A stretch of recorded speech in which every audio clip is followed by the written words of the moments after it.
दूर पहाड़ों के बीच एक गांव था। उस गांव का नाम खाती गांव था।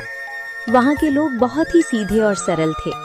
गांव के लोगों का जीवन खेती पर निर्भर था। उसी गांव में मोहन नाम का एक गरीब किसान रहता था।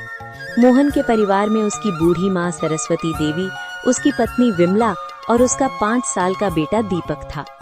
मोहन के पास थोड़ी सी जमीन थी जिसमें वो खेती करके अपने परिवार का पालन पोषण करता था।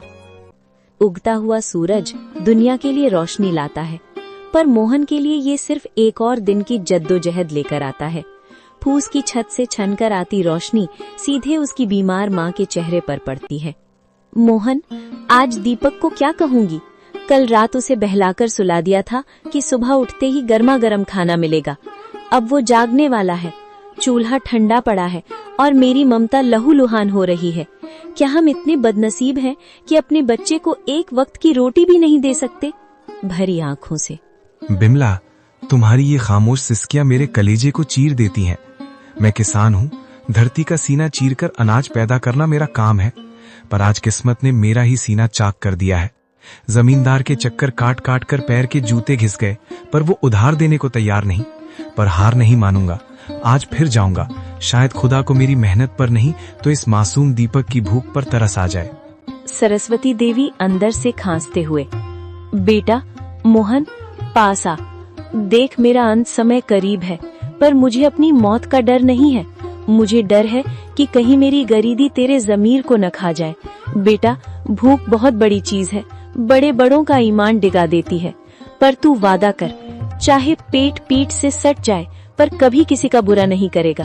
भगवान की लाठी बेआवाज होती है पर चोट गहरी करती है। माँ, आपके संस्कार ही मेरी पूंजी है। मैं खाली हाथ लौट सकता हूँ, पर कलंकित हाथ लेकर इस घर में कदम नहीं रखूंगा। मोहन जमींदार के घर चला जाता है। नंगे पांव, फटी हुई कमीज और आंखों में उम्मीद की आखिरी चमक लिए मोहन जमींदार की हवेली के बाहर खड़ा है।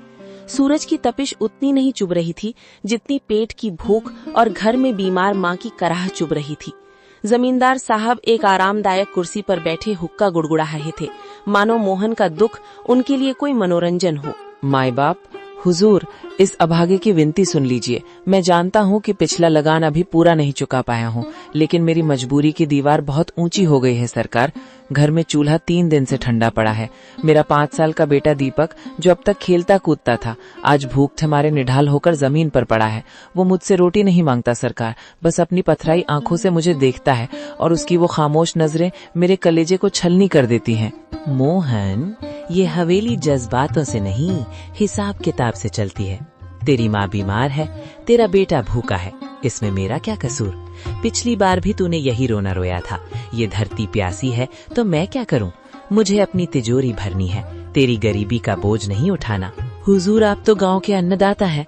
अगर आप ही हाथ खींच लेंगे तो हम जैसे छोटे किसान कहाँ जाएंगे? मुझे बस थोड़े से आलू और मटर के बीज उधार दे दीजिए। मैं दिन को दिन नहीं समझूंगा, रात को रात नहीं देखूंगा। मैं अपने खून पसीने से उस बंजर जमीन को सींच दूंगा। मैं वादा करता हूँ सरकार, फसल कटते ही सबसे पहले आपका कर्ज चुकाऊंगा। मेरी माँ घुट घुट कर मर रही है, उसे दवा चाहिए। हुजूर, एक बाप होने के नाते मुझ पर तरस खाइए। क्या एक गरीब के बच्चे को जीने का हक नहीं है? हक की बातें मत कर मोहन, हक अमीरों की जागीर होती है। बीज चाहिए, बीज की कीमत लगती है। तेरे पास देने को क्या है? वो 2 बीघा जमीन जो पहले ही गिरवी है।